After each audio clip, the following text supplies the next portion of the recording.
नमस्कार दोस्तों, स्वागत है आपका वन डे एग्जाम सेंटर में। दोस्तों, आज के वीडियो में हम लोग दीनदयाल उपाध्याय गोरखपुर विश्वविद्यालय गोरखपुर के बीए 6 सेमेस्टर सोशियोलॉजी का जो दूसरा पेपर है जिसका नाम है जेंडर एंड सोसाइटी, उसको सॉल्व करेंगे और जानेंगे कि किस प्रश्न का कौन सा उत्तर सही होगा। हम लोग जिस पेपर को सॉल्व करने जा रहे हैं वह सत्र 2023-24 का पेपर है और पेपर का कोड है SOC 305। चलिए बिना देर किए जान लेते हैं कि किस प्रश्न का कौन सा उत्तर सही होगा। आपका पहला प्रश्न है, लैंगिक पहचान का विकास कैसे होता है। तो लैंगिक पहचान का जो विकास होता है वो शिक्षा से होता है। पहले का सी ऑप्शन आपका सही हो जाएगा। दूसरा प्रश्न है, यौन राजनीति पुस्तक के लेखक हैं। तो यौन राजनीति पुस्तक के लेखक केट मिलेट हैं। दूसरे का ए ऑप्शन आपका सही हो जाएगा। तीसरा प्रश्न है, उदारवाद का घर किस देश को कहा जाता है। अमेरिका को कहा जाता है। तीसरे का ए ऑप्शन आपका सही हो जाएगा। चौथा प्रश्न है, विश्व में सबसे अधिक लैंगिक समानता है कहां पर है। तो आइसलैंड में है। चौथे का ए ऑप्शन आपका सही हो जाएगा। पांचवा प्रश्न देखते हैं, सर्वप्रथम लैंगिक अंतराल सूचकांक कब जारी किया गया था। 2006 में जारी किया गया था। पांचवे का डी ऑप्शन आपका सही हो जाएगा। छठा प्रश्न है, द सेकंड सेक्स पुस्तक के लेखक हैं। सिमोन द beauvoir का पुस्तक है। छठे का सी ऑप्शन आपका सही हो जाएगा। सातवां प्रश्न है, औरत पैदा नहीं होती बनाई जाती है, पंक्ति किसकी है। किसके द्वारा यह पंक्ति कहा गया है। तो सिमोन द beauvoir के द्वारा कहा गया है। सातवें का बी ऑप्शन आपका सही हो जाएगा। आठवां प्रश्न है, कार्यशील जनसंख्या से क्या तात्पर्य है। तो उत्पादन में लगी जनसंख्या को कार्यशील जनसंख्या कहते हैं। सी ऑप्शन आठवें का सही हो जाएगा। आगे बढ़ते हैं, नौवां प्रश्न देखते हैं, उदारवाद के मूल सिद्धांत क्या हैं। तो मानवीय विवेक में आस्था, मानवीय स्वतंत्रता में विश्वास, धर्मनिरपेक्षता का आदर्श, तीनों जो है उदारवाद के मूल सिद्धांत हैं। नौवें का डी ऑप्शन आपका सही हो जाएगा। 10वां प्रश्न है, ब्रह्म समाज की स्थापना किसने की। किसके द्वारा ब्रह्म समाज की स्थापना की गई थी। राजा राम मोहन राय के द्वारा किया गया था। 10वें का सी ऑप्शन आपका सही हो जाएगा। 11 नंबर प्रश्न है, राष्ट्रीय महिला आयोग है। तो इसमें से कोई नहीं है, तो डी ऑप्शन आपका सही हो जाएगा क्योंकि राष्ट्रीय महिला आयोग गैर संवैधानिक निकाय है। डी ऑप्शन आपका सही हो जाएगा। 12 नंबर प्रश्न है, 2011 की जनगणना में महिला साक्षरता दर क्या थी। 2011 की जनगणना में महिलाओं की साक्षरता दर कितनी थी। तो 65.46% थी। 12 का सी ऑप्शन आपका सही हो जाएगा। 13 नंबर प्रश्न है, मेहर का संबंध किस समाज से है। तो मुस्लिम समाज से है। 13 का सी ऑप्शन आपका सही हो जाएगा। 14 नंबर प्रश्न है, विशेष विवाह अधिनियम 1954 किससे संबंधित है। तो विशेष विवाह अधिनियम 1954 अंतर धार्मिक विवाह से संबंधित है। डी ऑप्शन 14 का सही हो जाएगा। 15 नंबर प्रश्न है, वर्ष 2018-19 में देश के श्रम बल में महिला वर्ग की कितनी हिस्सेदारी थी। 2018-19 में 23.7% महिलाओं की हिस्सेदारी थी श्रम बल में। ए ऑप्शन 15 का सही हो जाएगा। 16 नंबर प्रश्न देखते हैं, भारत में जननी सुरक्षा योजना किस वर्ष लागू हुई।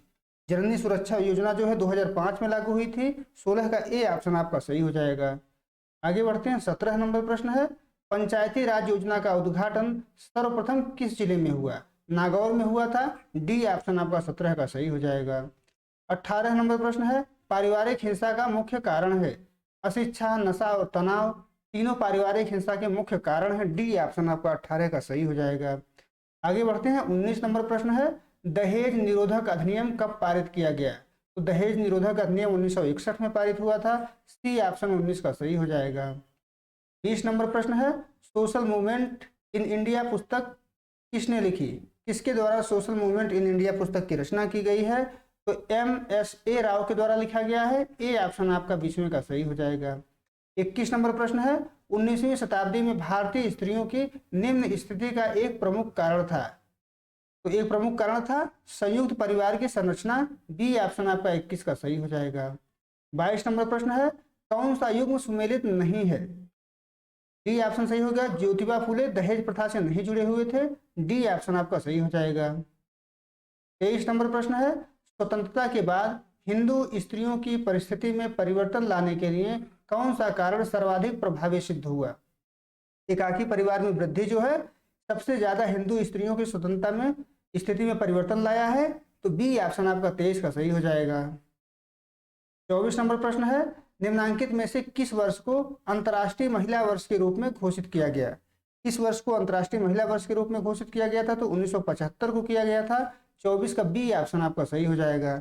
25 नंबर प्रश्न है, निम्नांकित में से भारत में किस वर्ष को महिला सशक्तिकरण वर्ष के रूप में घोषित किया गया? 2001 को घोषित किया गया था। 25 का ए ऑप्शन आपका सही हो जाएगा। 26 नंबर प्रश्न है, भारत में घरेलू हिंसा से महिलाओं का संरक्षण अधिनियम किस वर्ष पारित हुआ? 2005 में पारित हुआ था। 26 का बी ऑप्शन आपका सही हो जाएगा। 27 नंबर प्रश्न है, Hindu society at cross road पुस्तक किसने लिखी है? इसके द्वारा इस पुस्तक की रचना की गई है तो के.एम. पन्नीकर के द्वारा लिखा गया है। 27 का ए ऑप्शन आपका सही हो जाएगा। 28 नंबर प्रश्न है, किसने कहा है कि भूमिका वह कार्य है जिसे वह व्यक्ति प्रत्येक परिस्थिति के अनुरूप निभाता है? यह कथन इलियट मैरिल का है। 28 का ए ऑप्शन आपका सही हो जाएगा। 29 नंबर प्रश्न है, द हिस्ट्री ऑफ सेक्सुअलिटी पुस्तक का लेखक कौन है? इसके द्वारा द हिस्ट्री ऑफ सेक्सुअलिटी पुस्तक की रचना की गई है तो मिशेल फूके के द्वारा की गई है। ए ऑप्शन आपका 29 का सही हो जाएगा। 30 नंबर प्रश्न है, जेंडर समाजीकरण में ऑडिपस कॉम्प्लेक्स की अवधारणा किसने प्रस्तुत किया है? फ्रायड ने प्रस्तुत किया है। सी ऑप्शन आपका 30वें का सही हो जाएगा। 31 नंबर प्रश्न है, लैंगिक समानता क्या है? तो महिलाओं और पुरुषों के समान अधिकार, जिम्मेदारियां एवं अवसर जो हैं लैंगिक समानता कहलाता है। सी ऑप्शन आपका 31 का सही हो जाएगा। मानवाधिकार संरक्षण अधिनियम पारित हुआ। मानवाधिकार संरक्षण अधिनियम कब पारित हुआ था आपको बताना है तो 1993 में पारित हुआ था। बी ऑप्शन आपका 32 का सही हो जाएगा।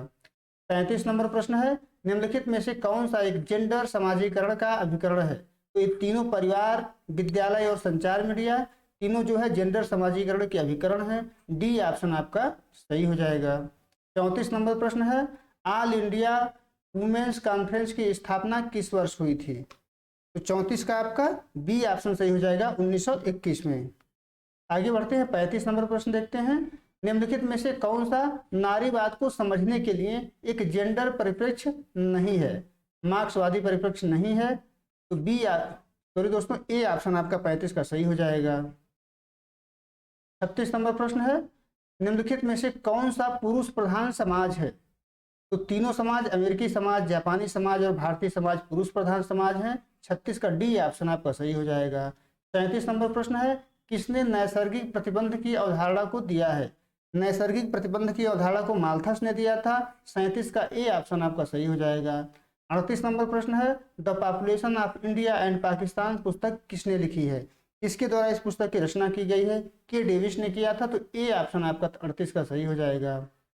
39 नंबर प्रश्न है, सावयवी उद्विकास का सिद्धांत किसने दिया है? स्पेंसर के द्वारा दिया गया है। सी ऑप्शन आपका 39 का सही हो जाएगा। 40 नंबर प्रश्न है, भारत बेटी बचाओ बेटी पढ़ाओ स्कीम कब शुरू की गई? यानी भारत में जो बेटी बचाओ बेटी पढ़ाओ स्कीम शुरू किया गया था, कब शुरू किया गया था? 22 जनवरी 2015 को शुरू किया गया था। बी ऑप्शन आपका 40 का सही हो जाएगा।